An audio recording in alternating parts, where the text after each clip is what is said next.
Hey everyone! Today I'm going to show you how to create a speed ramp in Adobe Premiere Pro. It's easier than you might think. Let's dive in. First, import your video clip into the timeline. This is the video you can see its speed.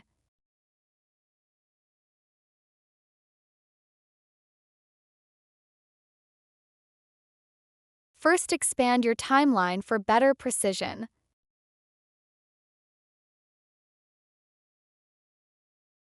Now, right-click on the FX square on your clip, choose Time Remapping, and then select Speed.